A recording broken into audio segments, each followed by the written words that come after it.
אנחנו מאמינים בני מאמינים, אנחנו מאמינים בני מאמינים, ואין לנו אני להישואל, ואין לנו אני להישואל, אוי אלו אלו על אבינו, אלו אלו על אבינו, אבינו שבשמיים, אנחנו מאמינים בני מאמינים, ואין לנו אני להישואל, אוי אלו אלו על אבינו, אבינו שבשמיים. Shalom, everyone. Shalom. Good morning, Boker Tov. We're going to go ahead and start I believe it's our fifth lesson today that we kind of restarted for our bar bat mitzvah students that jump in with us. So let's start with a word of prayer. Avinu Malkeinu, our Father, our King, we thank you, Lord God, for a fresh new start. We thank you for new beginnings. We thank you, Lord God, for all that you're doing in and through us. We thank you, Lord God, for the way you're teaching and training us and showing us your word every morning. And Father, Lord God, even getting that morning manna and being ready on Shabbat to be able to have a revelation, that double portion in our spirit. We pray like Elisha followed Elijah, Lord God, that we would be the same kind of students to follow Yeshua in all that we say and do and how we express our faith, Lord God, and the revelation we have. Let it be rooted and grounded today in the revelation that we find in the original Hebrew tongue, Father, the Lashon HaKodesh, Ivrit, the holy tongue. And we pray, Lord God, Zephaniah 3:9 would be a scripture you would fulfill in our days as you are continuing to do it throughout the nations, especially through Israel, Lord God, that you will restore to your people a holy tongue, a pure language. And I thank you, Lord God, for this revelation today. Let Yeshua be lifted up in all that we say and do. In his name we pray. B'Shem Yeshua.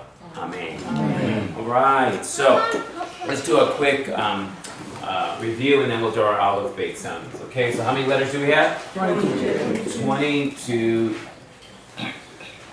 Hebrew letters. Okay, and these letters are what? Consonants. Okay.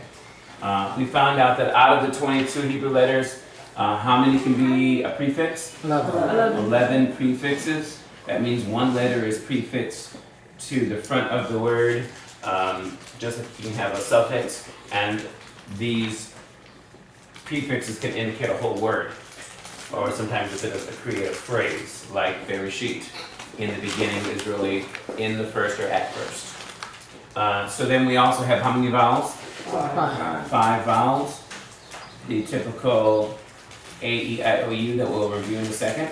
Now, we also have 5 letters that can indicate a vowel, right? So I'll just put vowel indicators. And what's the first one? Aleph. Aleph. What's second? Hey. Hey. And Vav. next? Vav. What else? Yud. Yud. Ayin. Ayin. Okay. And so then we have how many final letters that have a different form at the end of the word? 5 Sofit. Okay, so we call that sofit at the end of the word, and we have 5 of those. And then I'm going to add one here. I'm going to talk about 5 gutturals. Gutturals. Gutturals. So for instance, the Aleph is a guttural. Okay. Hey is also a guttural. All of them together. So the gutturals, like for instance, Ayin is a guttural. And also, you know what? Let me put in here Chet. Chet is a guttural. Ayin is a guttural, and I'm missing.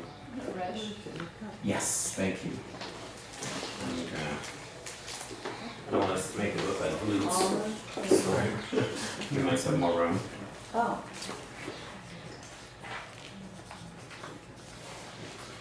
And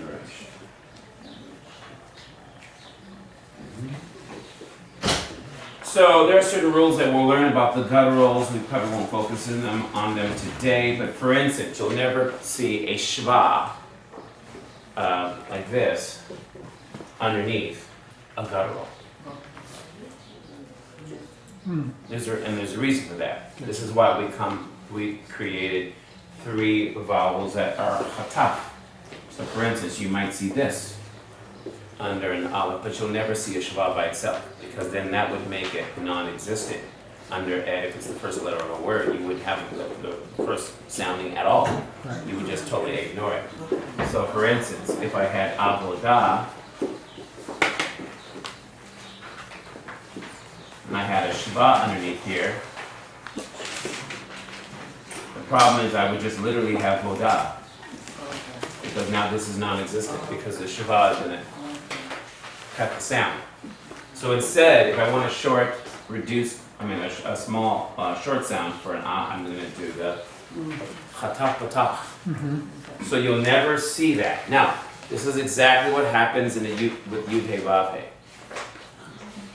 Okay, so very similar. So when you have Yud Hey Vav Hey, to see this, it doesn't work. Right. So this is why when you're doing the vowels for Adonai,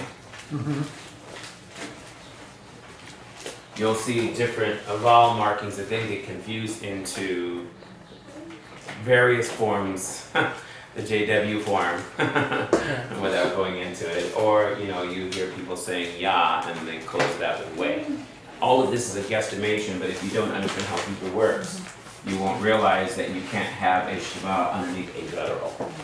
So instead what we're going to have is we're going to have many times, to use a shava under a guttural, you're going to have, say for instance, chataf, patach, or kamatz, or segol. For instance, let me give you an example. The name for God in creation is what?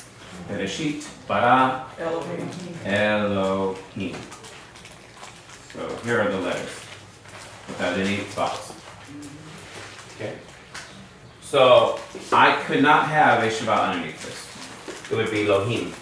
Lohim. What I have instead is a chataf sagol.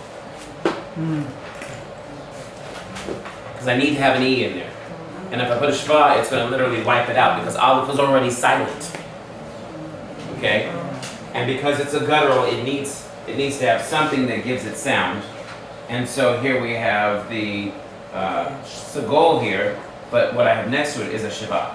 Normally shava would look like this. I'm not going to have that. We're going to have the sagol, the shava.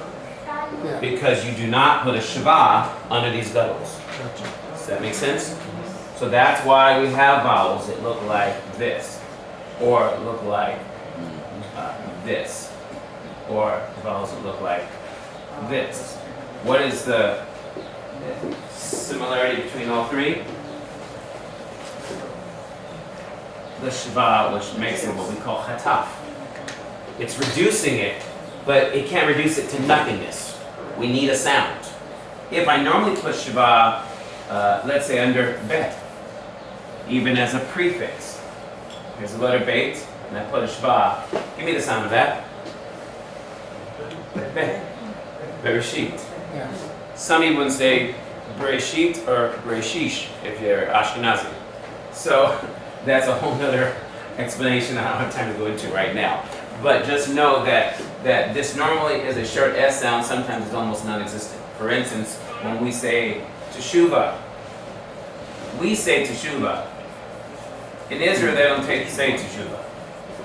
Let's reduce this down to what we normally mark it as a little possibly there, because there's a shava under the letter tav. They're going to say shuva. This is like one sound here.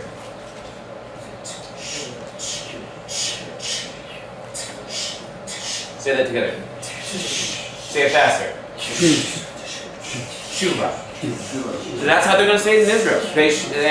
It's almost like New Yorkers talking English. There's throw it together. Shuva. Another thing is this word. Sedaka. You'll never hear an Israeli say sedaka. Sedaka. This TZ sound is like a TS. Everybody say mitzvah. Mitzvah. You hear the T, S sound in mitz. Like, you know, you wear a pair of mitts. Yeah. Mitz. It's not a S, it's not a Z. It's a TS sound, and you have to actually start with a T and end with an S. So formalize the T in your mouth, but sound an S instead. So instead of just, it's a little noisier, okay? So this letter Sadi, okay, has a Shabbat underneath it. So technically we should be taking the E out and doing this. Okay, so we'll learn a little bit of the Shabbat today, a couple of usages of the Shabbat. Most of what we're going to focus on is continuing our pronouns from the other day, but then we'll see how some of these rules work, okay? So, again, Elohim, you have the vowels like this, right? Quick SM, Elohim. It's not Elohim. Oh, I love you, Elohim. No, I'm sorry. There's just, you're gonna sound Meshuggah if you talk to an English person who's Israeli and say, Baruch atah Elohim. You know, it doesn't sound right. It's a short E sound. So it's Elohim. The long vowel is actually here. Medium vowel here, and a short vowel here. So this is short, this is medium, and this is long. Okay? This is the dot by itself, hold on. There's no vav, not a long vowel. Here's a short vowel, here's a long vowel, a medium vowel, and here's a long vowel. The long vowel is the Hirik Yud. And so this elongates the I with an extra Y sound of the Yud. So, E, right? Because the I is a E sound, right? And the extra Y is just making it a long E sound. E. So, Him. Elohim. So from short to medium to long. Elohim. Okay? Alright, so all we've done is review. And I've added one item, guys. So this is important to understand that. So, okay, now. So we have our gutturals that we'll start introducing to learn the difference with that. Okay? Now, one other thing I think I want to give you is we have a series of letters that, for all intents and purposes, I'll call Beged Kifat. It's not really a word, it's more of an acronym. So these 6 letters, Beged Kifat, they're just the letter Beit, the Gimel, the Dalet, the Kaf, the Pei, and the Tav. There's certain rules for if you add a Shabbat to them. Okay, I'm not going to get into them today. Just know that there's a special relationship to what we call, to make it easier to sound, we'll call it Beged Kifat. And all it is an acronym for these 6 letters. Okay. So just something I want to introduce today. We'll talk about it on a formal lesson. And you said okay? Shabbat, not Badesh? What? You said Shabbat, not Well, there's rules for both. For, There's rules for both. So in this sense, I'll just take them out for now. But in this sense, these are special letters that get special treatment. Again, it's going to take a whole lesson just to introduce those. Okay. All right. So what were the basic pronouns? Well, let's do our alphabet first, and then we can properly pronounce our words. 1, 2, 3. Aleph, Beit, Gimel, Dalet, Hey. Vav, Zayin, Vet, Tet, Yud. Kaf, Lamed, Mem, Nun, Samech. Ayin, Pei, Tzadi, Kuf, Resh, Shin, Tav. Tov, Me'od. All right, let's sound our vowels. Let me just write them here for those that need a little help.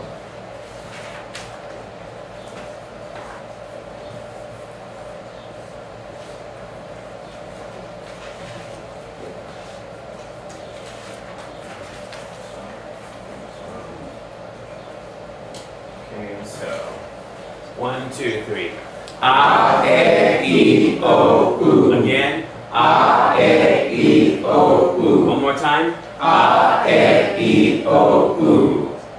Let there be light. Okay, so we remember the series of vowel points from long to medium, short, and oscillate reduced. And this is as far as we go as the ah sound, series of lines, normally multiple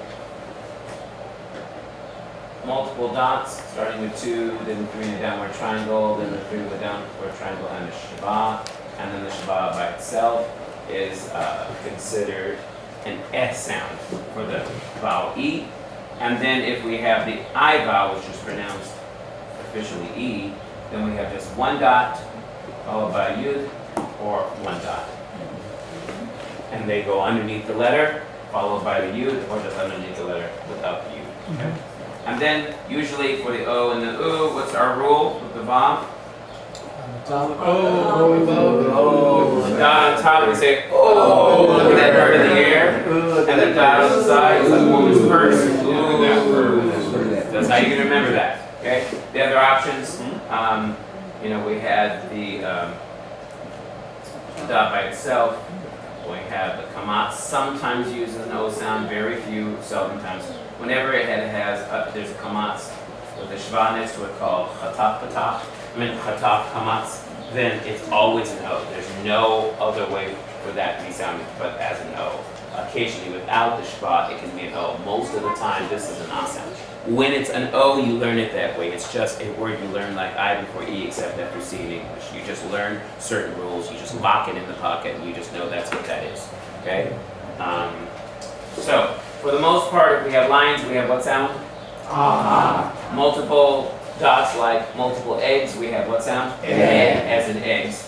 1 dot, like the dot on the I, we have E, right? And then the bottom of the dot on the top is O. And then the dot on the side is U. You can also have which is underneath the letter. Okay? All right, so what were our pronouns we learned last week? What can we all say Ani. to define ourselves? Ani. All right. Okay. So if you notice hopefully you all have one of these. Hopefully you bring it to class. If you don't, if you're able to find this out of here, they're kind of little jumbo jobs. The vowels are on the back of the alphabet, and after that we have pronouns. So basically take the first page off, and you'll see the first pronoun ani, and this is I. Okay? So let's all say that.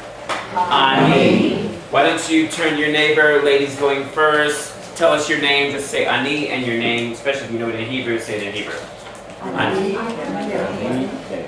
Okay? And if you're sitting next to a guy, I guess you take turns. Who's going to say it first, and then you return to the other person. Turn to the other person or someone else, and now say your name. Ani. Don't look at me. Say it to somebody next to you in your seat. So you say ani and your name. The question is, where was the verb to be? I am Brian. I am Baruch. Ani Baruch. Where is the am in Hebrew? It's automatically presumed. It's automatically presumed. It's understood. You don't have to ever say it. It doesn't actually exist as a written form. So you just say I and who you are. Okay. If I wanted to say I'm a teacher, I could just simply say Ani Moe. And Moe is the masculine form for teacher. Mora is the feminine form, like the word Torah. So Torah and Mora come from the same root, which means to let knowledge descend or instruction to descend, to teach. And so basically, ani can be used for anybody, male or female. From this point on, we're going to have to refer to male pronouns differently than female pronouns, and plural different from singular. Okay? So how do I say masculine singular you? Atah. So we say this every time with the blessing. Atah, right?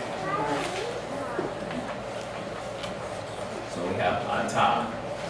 That's you, right? How about for a feminine form? at. So in this case, I'm going to have to put a shiva underneath the ta to just remind us to, and I forgot to put it here, you can put it in your notes too. Most of the time you put a shiva underneath in at because you want to make sure that they clearly create a glottal stop after the vowel at. Okay? Right? So for the feminine form at, so we have you, this is masculine singular, and then we have feminine singular. Okay? If I take ta, which is masculine singular, and make it plural, how do I do masculine plural in Hebrew? Tim. Atim. Feminine? Ten. Okay? So all the women think they're a 10, right? So we start with the first letters again of a ta. We change the last letter to mem sofit. And for the women, we change it to a nun sofit. Okay? So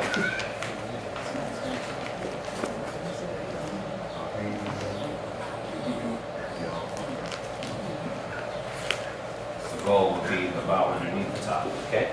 Alright, so we have feminine plural along with the masculine plural. Okay, how about we? Anak, nu. Start with the aleph, nun, nun. Here we have anachnu. So, ta here.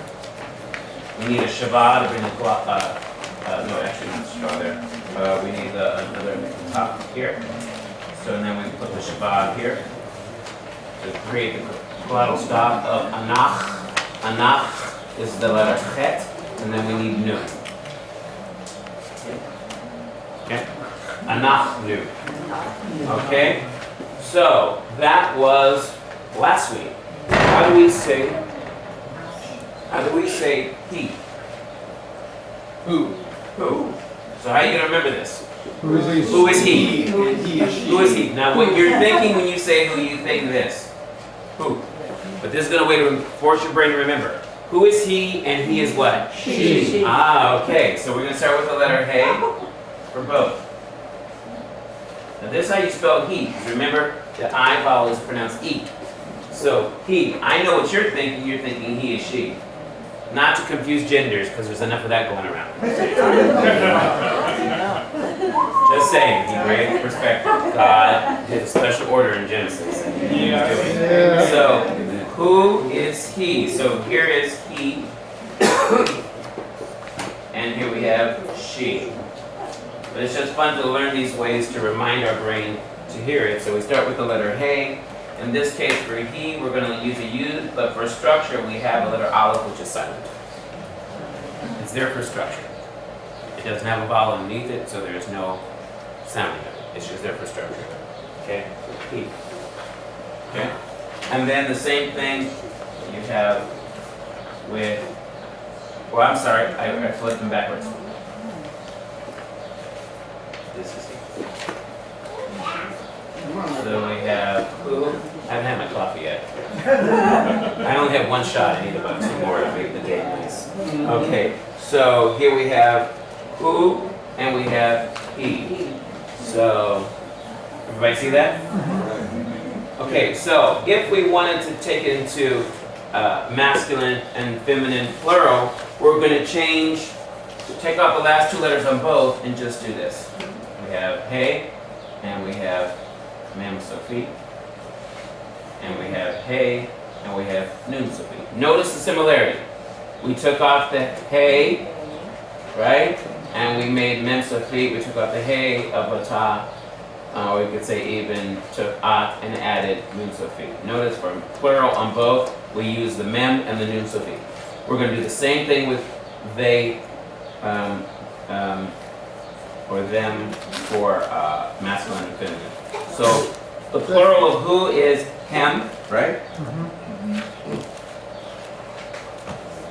And the plural of he is hen.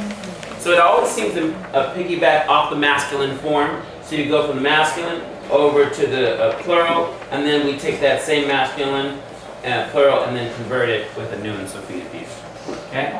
So basically, it's a nun sofit, yeah, which is fine. Okay? So let's go through that. He is what? She. Who is he? I was thinking English first. Let me do it right. Let me start. But I was going from here. So, who is he? And he is she. How do you say? How do you say they? Or refer to them in masculine form? Him. And then for feminine? Him. Okay. So. For the most part, we'll stop there on pronouns. One day we'll look at pronominal suffixes. For all of these, you can have a pronominal suffix. For instance, if I take the last letter of ani, I can add it to the end of any word as a suffix, and it will mean my, from I. Okay, so how do you say name in Hebrew? Shemi. No, how do you say name in Hebrew? Shem. Shem. How do I say my name? Shmi. Shmi. So all I did was take Shem, which is just the sheen, and the mem. Yeah. In this case, it's Sophie. Of course, if I want to add a letter, it's no longer going to be final, so I got to take it back to the original form of Shem, mem, excuse me, and put the U. And there's going to be Shabbat underneath, and here is Yud. Shmi. So when I say Shmi, I said my name is. All in one word, Shmi. Shmi Baruch. My name is Baruch. So in Hebrew, all I did was add a pronominal suffix at the end from ani. I don't have to say ani. I can say Shmi, which adds name into that. It's like a contraction. It's like saying Shem and ani together, but you're contracting it, losing some letters, so you just come out with Shmi. Okay, Shmi. So everyone can say that one. Say Shmi and your name. Okay, Shmi is Baruch, right? So, right. So here we have the pronouns, and that's the basic, the flow of those. We have a couple minutes to then now talk about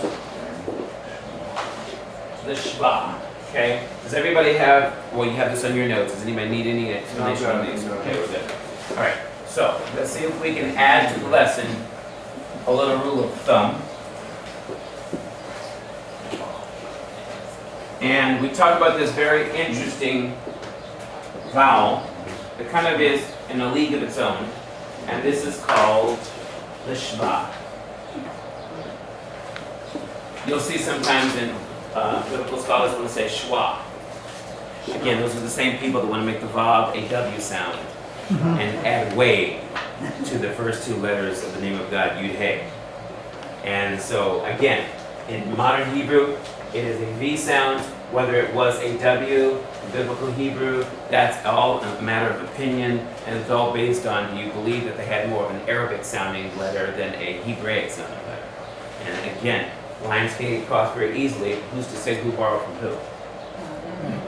So could it be that, for instance, if you listen to the Spanish language from Spain, there's a shushy sound that sounds like a lisp. Right. Notice when it went to other countries, they lost that sound. Yep. So it's always a guesswork on whose sound was original. You know, and so basically, do you see the Arab influence coming stronger, or do you see the Hebraic influence coming stronger as a Semitic language? Again, I believe it all started with Hebrew. I believe the Jewish people have always had, certain sounds. I think they morph when you go into other countries. The moment you get Yemenite Jews, their Hebrew is going to sound very much like Arabic because of the same way Spanish has influenced the way some people speak English. Sure. So words pronounced differently. For instance, Jews, when they were in Babylon, they never spoke pure Aramaic. They spoke Hebrew with Aramaic endings or Aramaic sounds because it affected them the same way we have Spanglish today. It's English, but it's a little bit of a Spanish sounding at the end. For instance, there's no such thing in Spanish as troca or marqueta. Doesn't exist. You hear people say it all the time. They'll even say supermarqueta, which means supermarket. It's supermercado. Mercado is market. Camión is truck. But what do they say? They say troca, because they're saying truck with an A at the end.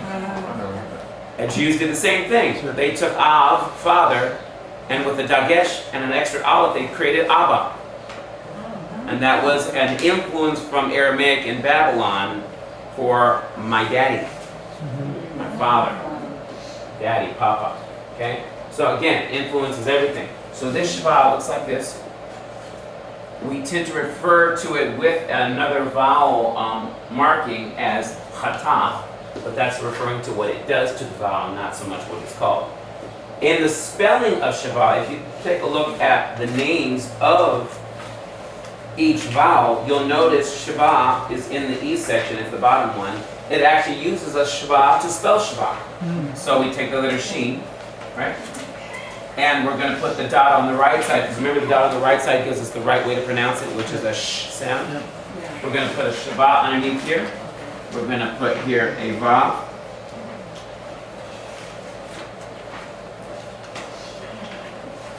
And then we're going to end it with an aleph for structure here. The vowel actually goes underneath the vowel. And that is kamatz. So here you have the sheen for the sh. Okay, you have the short E sound, which hardly gets pronounced. Most of the time we just use the apostrophe to write it out, transliterate it. And then we have the vav, which is going to go with a V. Normally for a V, we have the bait without the dagesh, wouldn't we? But we also know that we also have a V with a vav. So in this case, we're using, strange enough, a vav for this. Because if you look at the number 7, Sheba, it almost looks the same. But for Sheba, we actually use the letter Beit without the dagesh, which creates, instead of a B sound, a V, and we use Ein. So these are the letters for 7, not to be confused with this. Sheba and Shabbat, two different words, two different spellings altogether. We go from a Vav to a Beit, right? And then from an aleph to an ayin. Notice they're both silent right here. So, two totally different words. Shabbat is a vowel, Sheba is the number 7. Okay? Alright, so sometimes in the naming, most of the time in the naming of a vowel, you actually have the sound. So here we have the Shabbat to start the Shabbat, and it's actually what is used to make a Shabbat, is this little symbol. And we said the Shabbat never goes under the gutturals, which is the aleph, the hey, the chet, the ayin, and the resh. You never put a Shabbat underneath those letters. They'll either take some other vowel with the Shabbat.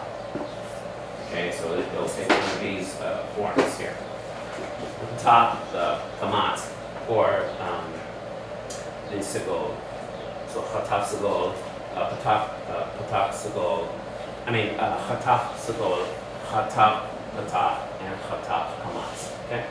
So, if we take a look at a few words, see if we can pull some from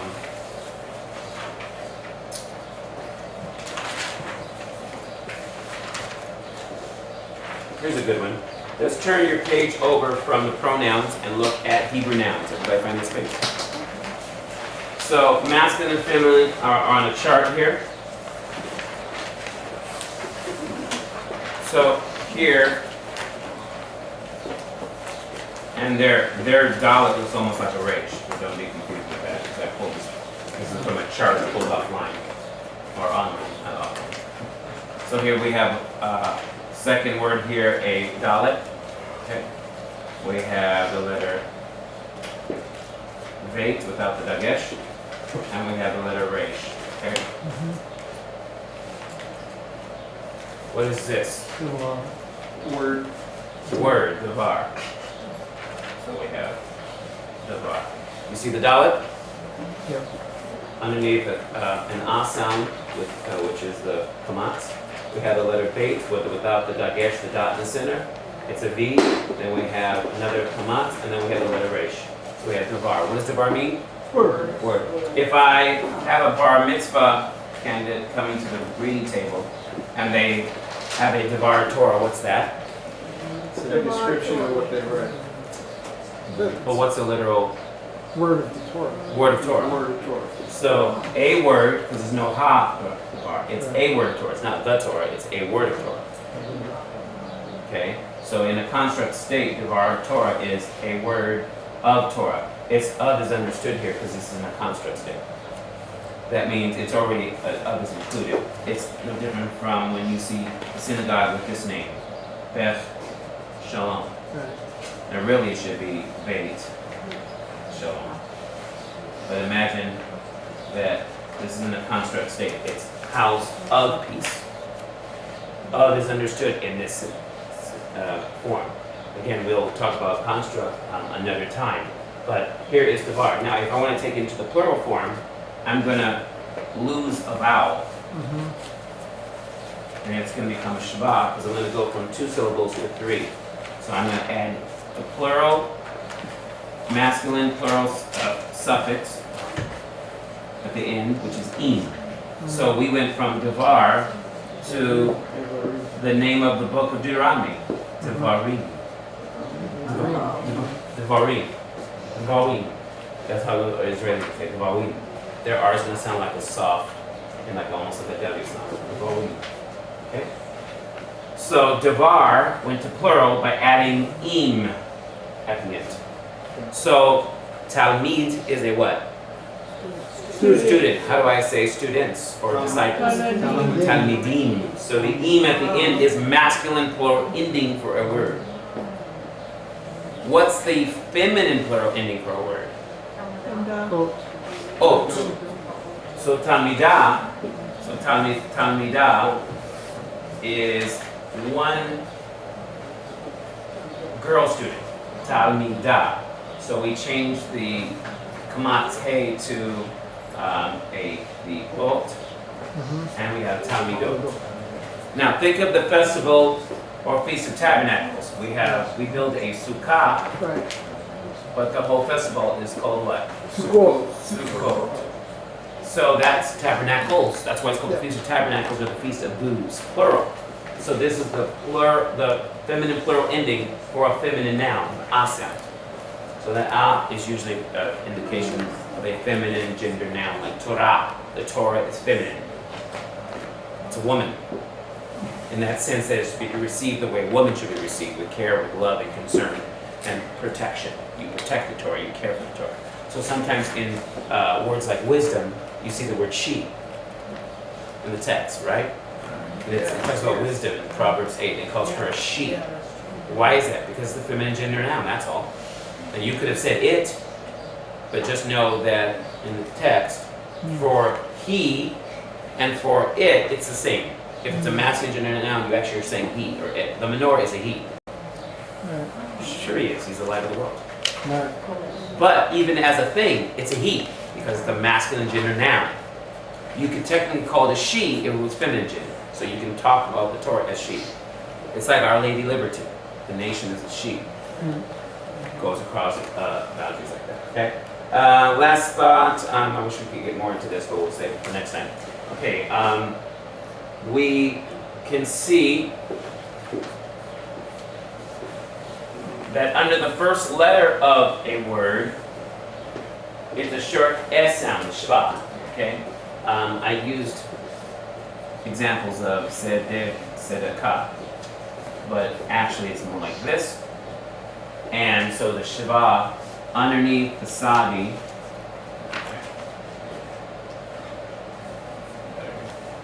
underneath the Sadi would give us a T, Z, or TS, and we put an apostrophe there. Or you can put an E as long as you remember that it's so short you hardly hear it. It sounds with it. So it's it's an S sound added to the sound of Sadi, but it's so short you hardly hear it. Okay. Now, if it's somewhere else, like the second syllable, it's actually going to come to a glottal stop if it's a short vowel. So here we have